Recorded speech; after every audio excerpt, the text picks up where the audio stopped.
Looking at is the skeleton of the very first whale. I'm joined by Dr. Kidas. What is the proper name of the very first skeleton?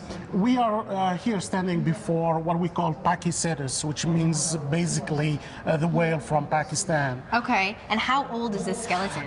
This has been aged about 15 million years ago. How is that possible that it hasn't disintegrated?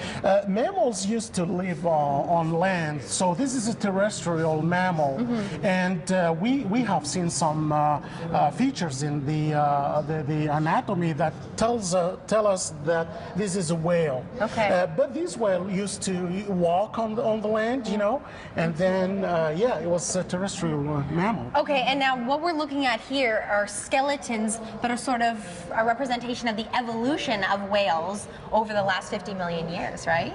Yeah, and then here we have a sequence from the Pakicetus, and you can see we go through Ambulocetus, which means the whale that swims and that walk, and then you go all this sequence, you know, with the Doridon, and then you have the whale over there, and you see how the skeleton has been adapting to the swimming, you know.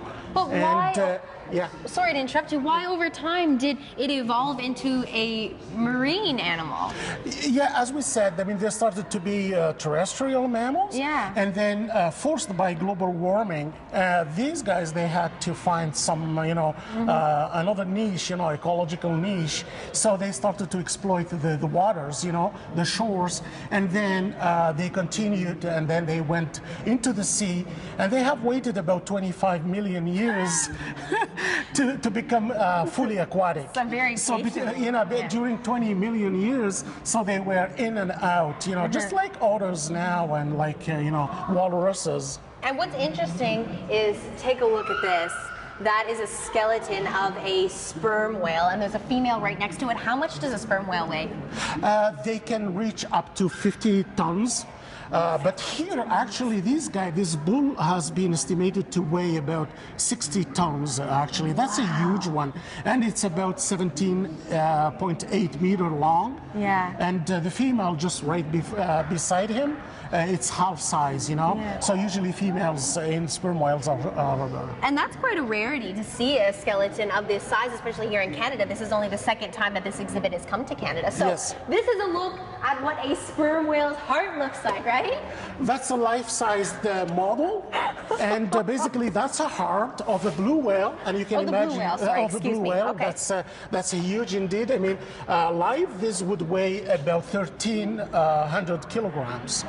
So that's the size of a car, and it's the weight of you know, a compact car. You know, that's a huge. And for kids, you can actually climb inside the heart, and there's different glowing pictures inside, and it's very interesting. But I love this display, the diversity of all of the different whale skulls.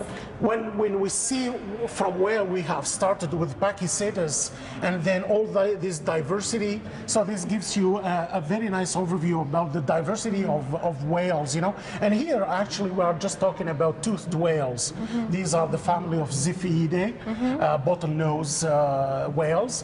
But this gives you really a very nice overview of the biodiversity and how this, you know, this group has diversified, you know. Very interesting. And there are whales that are toothed whales, there are others that are baleen, that have those little brushes. There's so much to learn here at the exhibit. So it'll be in town for about 6 months, but it just arrived on March 2nd. So if you're looking for something to do during March break, swing by the Museum of Nature. Again, this is only the second time that this exhibit has come from New Zealand to Canada. So interesting and very interactive, so it's great for not only adults but kids too.